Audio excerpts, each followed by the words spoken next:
ఓం సాయిరామ్. సాయి భక్తులందరికీ నమస్కారం అండి. సాయినాథుని దయ వల్ల ప్రతి ఒక్కరి కుటుంబం ఎక్కడున్నా కూడా సుఖంగా, సంతోషంగా, ఎప్పుడూ కూడా అష్టైశ్వర్య, ఆరోగ్య, అభివృద్ధితో ఉండాలని చెప్పి బాబాగారి తరపున నేను కూడా మనస్ఫూర్తిగా కోరుకుంటున్నానండి. ఈరోజు వీడియోలో సాయి పిలుపు ద్వారా మనకు వచ్చినటువంటి సందేశం ఏంటంటే, ఈ గురువారం రోజు చూడగానే నా చేతిలో ఉన్న విభూతిని తీసుకొని నీ నుదుటిన ధరించు. తప్పకుండా నువ్వు ఒక ఊహించినటువంటి అద్భుతాన్ని నీ జీవితంలో నువ్వు తెలుసుకోబోతున్నావు అని ఒక శుభవార్తను తప్పకుండా వింటావని బాబాగారు మనకు ఈరోజు ఒక చక్కటి సందేశం ద్వారా మన ముందుకైతే వచ్చారనమాట. బాబాగారు ఇలాంటి సందేశాన్ని ఎందుకు అందించాలనుకుంటున్నారు అనేది మనం ఆయన మాటల ద్వారానే తెలుసుకుందాం. వీడియో మొదలుపెట్టే ముందు ప్రతి ఒక్కరికి ఒక చిన్న రిక్వెస్ట్ అండి. ఈ సందేశం కనుక మీ అందరికీ నచ్చినట్లయితే తప్పకుండా మన వీడియోకి ఒక చిన్న లైక్ అయితే ఇవ్వండి ఫ్రెండ్స్. ఇంకా కొత్తగా మన ఛానల్ని ఎవరైనా చూస్తుంటే కనుక సబ్స్క్రైబ్ చేసుకొని మరికొంతగా సపోర్ట్ చేయండి. బాబాగారి సందేశాన్ని వినే కన్నా ముందు చాలామంది అడుగుతున్నారండి, మీకు తెలిసిన గురువుగారి నెంబర్ ఎవరిదైనా చెప్పండి అని. ఈ గురువు గారి దగ్గర చూపించుకున్న వాళ్ళందరికీ కూడా 100కు 100% పరిష్కారం లభించిందని చాలామంది నాకు పర్సనల్గా కామెంట్ చేస్తుంటారండి. నేను కూడా చిన్న చిన్న సమస్యలకు పరిష్కారం అనేది పొందానమాట. గురువుగారి నెంబర్ వచ్చేసి 7780246131. మీకు ఎలాంటి సమస్య ఉన్నా సరే, ప్రేమ, పెళ్లి, ఉద్యోగం, భార్యాభర్తల మధ్య గొడవలు, కుటుంబ కలహాలు, ఆస్తుల తగాదాలు, అప్పుల బాధలు, ఆర్థిక సమస్యలు, నాగదోషం, కుజదోషం, ఇంకా మానసిక సమస్యలు, సంతానం ఆలస్యం కావడం, వివాహం ఆలస్యం కావడం, ఇలా ఒక్కొక్కరికి ఒక సమస్య అనేది మనల్ని వెంటాడుతూ ఉంటుంది. మీకు ఎలాంటి సమస్యలు ఉన్నా శాశ్వత పరిష్కారం పొందాలనుకుంటే కనుక ఇక్కడ స్క్రీన్ పైన కనిపిస్తున్న నెంబర్కు గురువుగారికి కాల్ చేసి మీ సమస్యను ఉన్నది ఉన్నట్లుగా చెప్పుకుంటే మీకు పూజల రూపంలో కానీ, పరిహారాల రూపంలో కానీ మన సమస్యకు చక్కటి పరిష్కారం అనేది మీరు పొందుతారనమాట. చాలా నమ్మకమైన గురువుగారు, ఒకసారి మీరు ప్రయత్నం చేసి చూడండి. ఇప్పుడు బాబాగారి సందేశాన్ని విందామా మరి. బాబా, ఎన్నాళ్ళు మాకు ఈ పరిస్థితి, ఇటువంటి పరిస్థితి మాకే ఎందుకు రాసిపెట్టి ఉంచావు తండ్రి? ఇంకెన్ని రోజులు ఓపిక పట్టాలి? భరించలేకపోతున్నాం బాబా, రక్షించు. ఇక మా జీవితంలో ఇలాంటి బాధలు భరించాల్సిన అవసరం మాకు ఇంకెన్ని రోజులు? అసలు మాకు సంతోషకరమైన రోజులు ఉన్నాయా తండ్రి? పగవారికి కూడా ఇటువంటి కష్టాలు ఎప్పటికీ పెట్టవద్దు బాబా. నీవు మమ్మల్ని ఎల్లవేళలా కాపాడుతావని మా ఆశ. నువ్వు మాకు ఉన్నావు కాబట్టే ఈ రోజు వరకు ఇలా జీవించగలిగాము. కానీ ఈ కష్టాలు తట్టుకోవడం ఇంకా మా వల్ల అవ్వడం లేదు. ఏదైనా ఒక దారి చూపించు తండ్రి. ఇంకెన్ని రోజులు ఇలాంటి జీవితాన్ని మేము గడపాలి? అసలు మాకు మంచి రోజులు ఉన్నాయా లేదా? అందరికీ ఎన్నెన్నో ఇస్తూ ఉంటావు, కానీ మేము అడిగిన చిన్న చిన్న కోరికలను కూడా మేము తీర్చుకోలేకపోతే ఇక మా జీవితం ఎందుకు? మేము బ్రతుకుతున్నామనే కానీ ఒక సంతోషం లేదు, ఒక మంచి శుభవార్త లేదు. ఎప్పుడు కూడా ఇలాంటి జీవితాన్ని గడపాలని విరక్తి వస్తుంది మాకు. జీవితం మీద విరక్తి వచ్చి అసలు బ్రతకాలనే ఆశ కూడా మాకు లేదు అని నువ్వు బాధపడుతున్నావు కదా తల్లి. నేను చెప్పే ప్రశ్న, నువ్వు అడిగే ప్రశ్నకు నా సమాధానం. ఎందుకు అంతగా కృంగిపోతున్నావు? నీ కష్టాలు నీకు చాలా బాధనే కలిగించాయి, అది నేను చూస్తూనే ఉన్నాను. ఎంతో ఓర్పుగా ఏనాటికైనా ఈ కష్టాల నుండి బయటపడతావని నమ్మకంతో మీరు జీవించడం నేను చూస్తున్నాను. ఎంత ఓపిక గల గుణవంతుడివి నువ్వు, ఎంత ఓపిక గల గుణవంతురాలివి. ఏనాటికైనా ఈ కష్టాల నుండి బయటపడతావని నమ్మకంతో మీరు జీవించడం నేను చూస్తున్నాను. నువ్వు ఎప్పుడూ కూడా శ్రద్ధ, సబూరిని అలవరుచుకొని జీవితంలో ఎన్నో కష్టాలను, బాధలను అనుభవించావు. ఎంతో ఓర్పుతో జీవించావు. కర్మానుసారం కొన్నిసార్లు కొంతకాలం కష్టాలు అనుభవించి వస్తుంది కదా. ఆ కర్మానుసారమే కొన్నిసార్లు తక్కువ కష్టాలు అనుభవించిన వెంటనే తేరుకునే అవకాశం కూడా ఉంటుంది. ఏదైనా సరే కష్ట సుఖాలన్నవి రావడం అన్నవి సహజమే కదా. కాకపోతే నిరంతరం బాధలు పడుతూ ఉన్నప్పుడు ఏ మనిషికైనా ఇటువంటి భావమే కలుగుతుంది. ఏ మనిషికైనా ఇటువంటి కష్టాలనేటివి అనుభవించాలనే అనుమానం వస్తుంది. ఎందుకంటే మాటలు చెప్పినంత సులువు కాదు జీవితాన్ని వెళ్ళదీయడం అన్నది. కుదరదు కదా. ఒక జీవితం గడపాలంటే ఆ కుటుంబ పోషణకి, మంచి చెడులకి ఎన్నో అవసరమైన ఆదాయం కూడా కావాలి. కుటుంబం లేనప్పుడు, కుటుంబం కోసం పోరాడాలి అనే తపన ఉన్నప్పుడు నీ దగ్గర కనీసం ₹1 కూడా లేని పరిస్థితి. ఆదాయం లేనప్పుడు ఏ మనిషికైనా కుటుంబాన్ని పోషించడం కష్టతరంగానే ఉంటుంది కదా. ఇప్పుడు నీ పరిస్థితి కూడా అలాగే ఉంది. ఎంత సంపాదించినా సరే నువ్వు కొంత కూడా దాచుకోలేకపోతున్నావు. ఎన్ని లక్షలు, ఎన్ని వేలు వచ్చినా సరే వచ్చినవి వచ్చినట్లు ఎలా వెళ్ళిపోతున్నాయో నువ్వు అర్థం కాక గందరగోళంలో నీ జీవితం అనేది గడుపుతున్నావు. ఇన్ని రోజులు ఎంతో ఓర్పుతో నమ్మకంతో ఎదురు చూశావు. ఇంకొద్ది రోజుల్లో అంతా బాగుంటుంది తల్లి. అతి కొద్ది రోజుల్లోనే నీకు మంచి జరగబోతుంది. నీకు పీడిస్తున్న కష్టాలన్నీ కూడా చెల్లాచెదురు అయిపోయి ఆ స్థానంలో నీకు సంతోషాలు వస్తున్నాయి. నమ్మకంతో ఓర్పుతో ఉండు. ఇన్ని రోజులు ఉన్నావు, ఇంకా కొద్ది రోజులు ఉండాలేవా చెప్పు. ఇవి నీకు శాశ్వతంగా నిలిచిపోతాయి ఈ సంతోషాలనేటివి. ఈ బాబా మీద నమ్మకం ఉంచి ఓర్పు వహించు. అతి త్వరలోనే నీకు ఆదాయ మార్గాలు పెరగడంతో పాటుగా అన్ని రకాలుగా కలిసి వస్తుంది. పట్టిందల్లా బంగారం అవుతుంది. నీ కుటుంబంతో కలిసి నువ్వు జీవితాంతం ఆయురారోగ్య ఐశ్వర్యాలతో సంతోషంగా ఉంటావు. ఈ బాబాయ్పై పూర్తి విశ్వాసంతో ఉండు. ఈ బాబా మీకెప్పుడు కూడా మంచి జీవితాన్ని అనుగ్రహిస్తున్నాడని పూర్తిగా నన్ను నమ్ము. మీ అందరికీ నేను చెప్పేది ఒకటే, మీరు ఎప్పుడు కూడా నిష్కల్మషమైన మనస్సుతో మంచి ఆలోచనతో జీవించండి.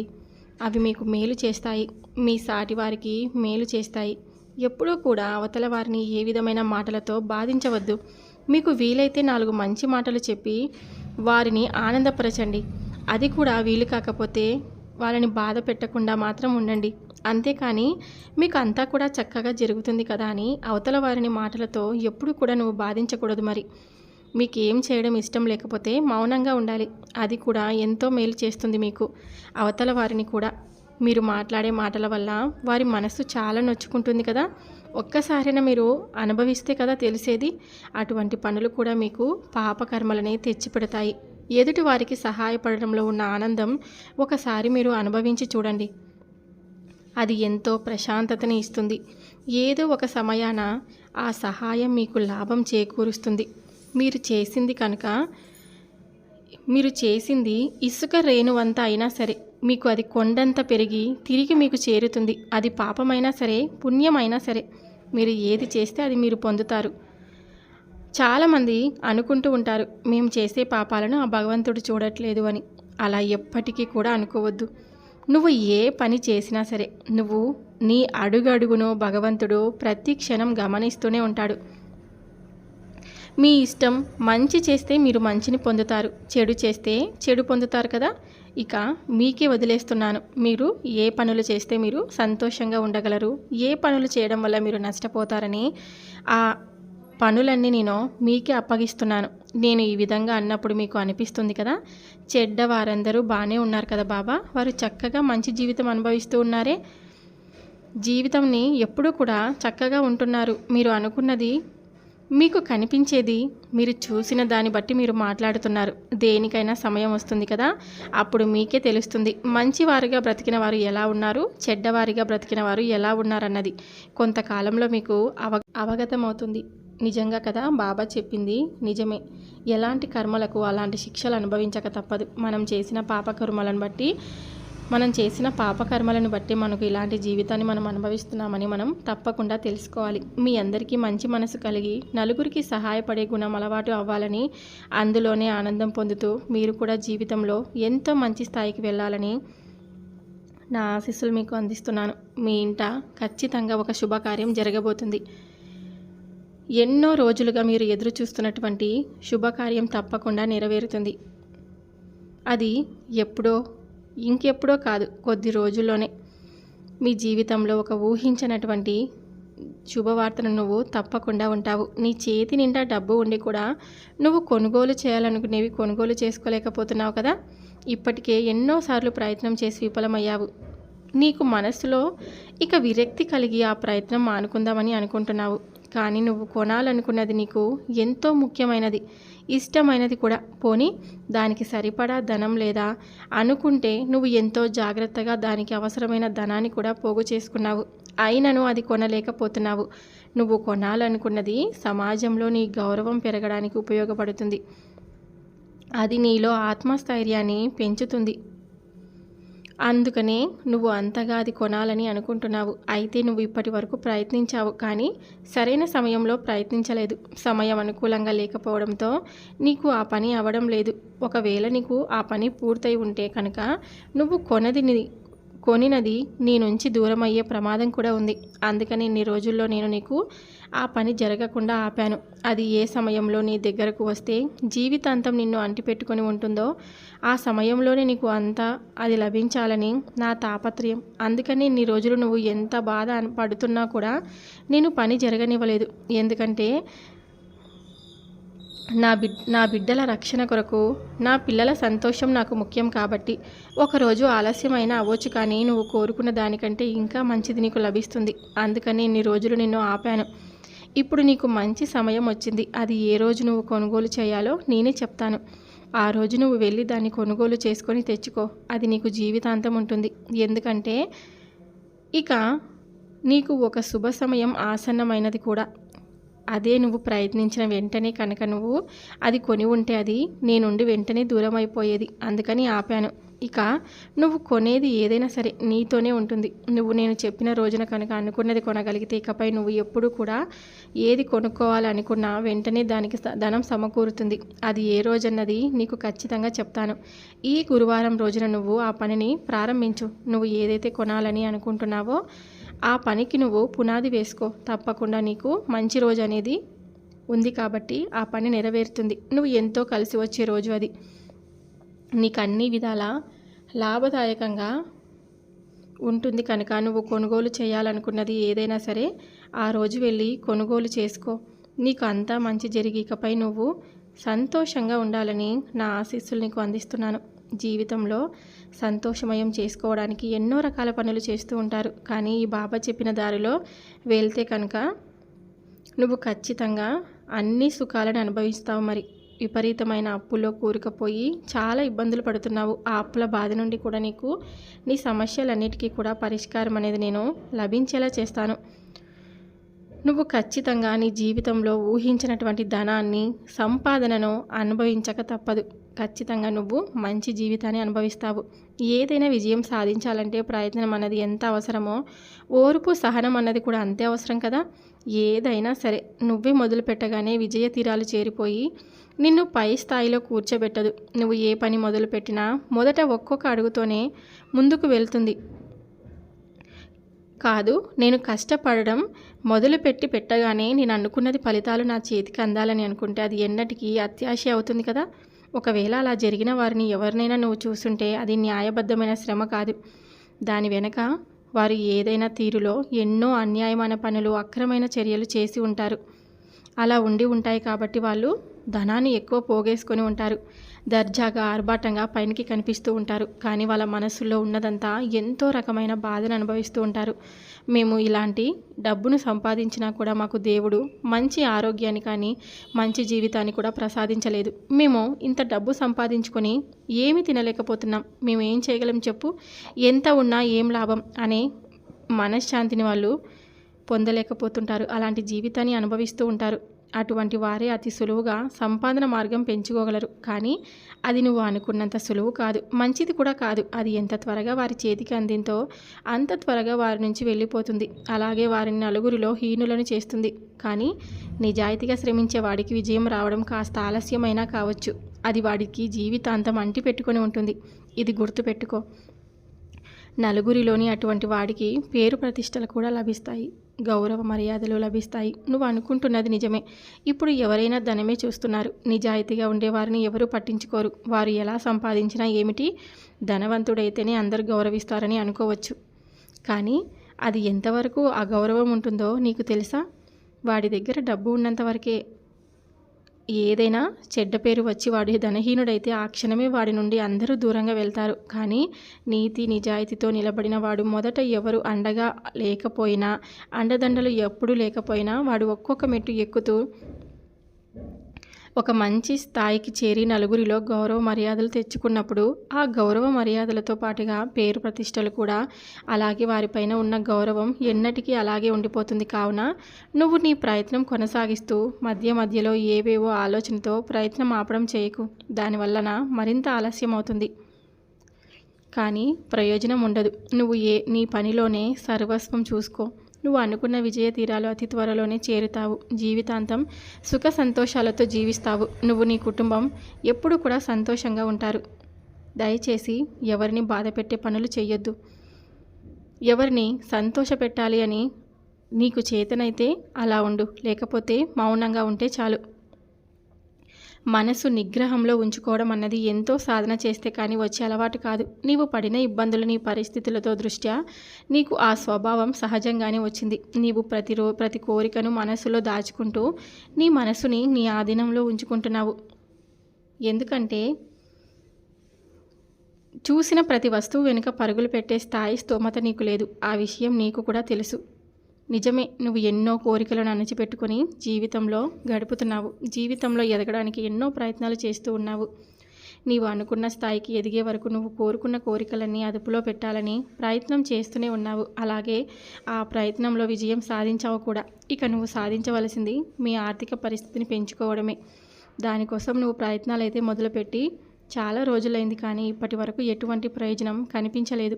కానీ ఇక నుండి నీకు ఆర్థికపరమైన విజయాలు తప్పకుండా లభిస్తాయి. నువ్వు ఏ విధంగా అయితే జీవితాన్ని జీవించాలనుకుంటున్నావో ఆ విధంగా నువ్వు ఇక నుండి జీవించగలుగుతావు. నీలో ఉన్న సుగుణం ఏమిటంటే నీ కళ్ళకు నచ్చిన ప్రతిదీ కూడా నువ్వు కావాలని అనుకోవు. నీకు ఎంతవరకు అవసరం ఉంది, ఎంతవరకు లాభం అన్నదాన్ని ఆలోచించి నీ మనసును అదుపులో పెట్టి స్థిమితంగా ఉంచుకోగలుగుతావు.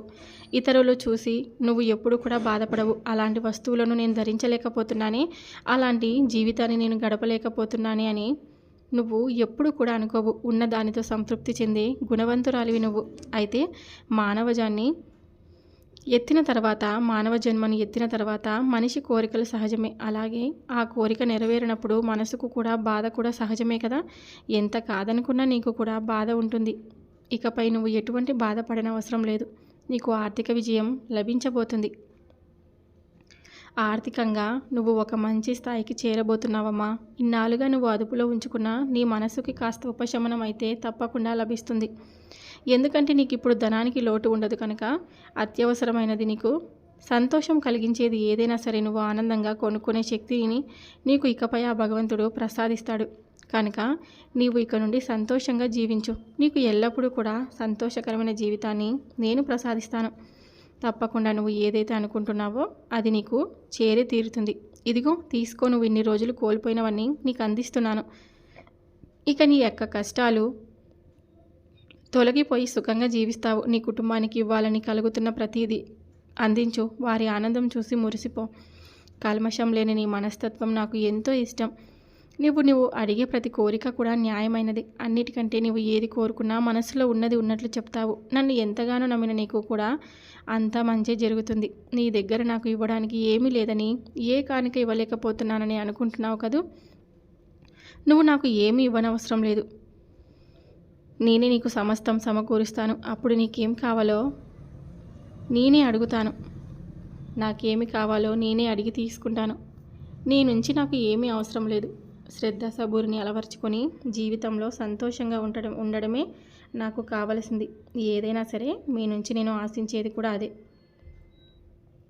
శుభవార్తలు అందుకోవడానికి సిద్ధంగా ఉండు. చాలా సంవత్సరాలు గడిచాయి. నీ ఓర్పు పట్టుదల ఇవే ఈ రోజు నీ విజయానికి కారణం. సంతోషంగా ఉండు. నీవు ఒక శుభవార్త కోసం ఇన్ని రోజులుగా ఎదురు చూస్తున్నావు కదా. ఆ శుభవార్త తప్పకుండా నీకు ఈ రోజున జరుగుతుంది. మనసును కష్టపెట్టుకోకు. నీవు అనుభవిస్తున్న అవమానాలు, చీదరింపులు శాశ్వతం కాదు. కానీ అవి తట్టుకొని నిలబడడం చాలా కష్టమైతే నేను నీకు శక్తిని ఇస్తాను. నీవు వారికి సమాధానం చెప్పే సమయం వచ్చింది. కానీ నీవు ప్రేమగా ఉండు. అదే వారికి నువ్వు ఇచ్చే పెద్ద శిక్ష. నా రక్షణలో మీరు ఎప్పుడు కూడా సంతోషంగా జీవిస్తారు. మీ అందరికీ నా ఆశీస్సులు. నా విభూతిని ఎప్పుడు కూడా ధరిస్తూ ఉండండి. బయటికి వెళ్ళేటప్పుడు ఎప్పుడు కూడా మీ నుదుటన నా విభూతిని పెట్టుకోవడం వలన అది మీకు శ్రీరామ రక్షగా ఉంటుంది. మీ జేబులో కానీ లేదా మీ పర్సులో కానీ ఎప్పుడైనా సరే పిల్లల బ్యాగులో కానీ మీరు విభూతిని కొంచెం పెట్టి బయటికి వెళ్ళినట్లయితే మీరు ఆ పని జరగాలి, మాకు ఆ సంకల్పం జరగాలి, మాకు ఆ కార్యం నెరవేరాలి అని మనసులో తలుచుకొని బాబాగారిని ఒక్కసారి మనస్ఫూర్తిగా తలుచుకుంటే చాలు. మీకు అన్నిటికంటే మీరు ఏదైతే అనుకుంటున్నారో అది తప్పకుండా మీకు జరుగుతుంది. నా మాటగా చెప్తున్నాను. శ్రద్ధగా విని నేను చెప్పిన పనిని చెప్పినట్లు చేసుకుంటే కనుక మీకు తప్పకుండా మంచి జరుగుతుంది. సో విన్నారు కదా ఫ్రెండ్స్, బాబాగారు చెప్పినటువంటి ఈ సందేశం మీ అందరికీ నచ్చితే కనుక తప్పకుండా మన వీడియోకి ఒక చిన్న లైక్ అయితే ఇవ్వండి ఫ్రెండ్స్. ఇంకా కొత్తగా మన ఛానల్ని ఎవరైనా చూస్తుంటే కనుక మర్చిపోకుండా సబ్స్క్రైబ్ చేసుకొని మరికొంతమంది సాయి భక్తులకు షేర్ చేయడానికి మీరు ఒక చిన్న లైక్ అయితే ఇవ్వండి. ఇంకొంతమందికి రీచ్ అవ్వడానికి మీరు వీడియోని ఇంకొంతమందికి షేర్ చేయడానికి ఒక చిన్న ప్రయత్నం అయితే చేయండి. కొత్తగా మన ఛానల్ని ఎవరైనా చూస్తుంటే కనుక మర్చిపోకుండా సబ్స్క్రైబ్ చేసుకోండి. రేపు సాయి పిలుపు ద్వారా వచ్చే సందేశంతో ప్రతి ఒక్కరూ మళ్ళీ కలుద్దాం. అంతవరకు బాబాగారి ఆశీస్సులు మీపై ఎల్లప్పుడూ ఉండాలని చెప్పి మనస్ఫూర్తిగా నేను కోరుకుంటున్నాను. సర్వే జన సుఖినో భవంతు. ఓం సాయిరామ్.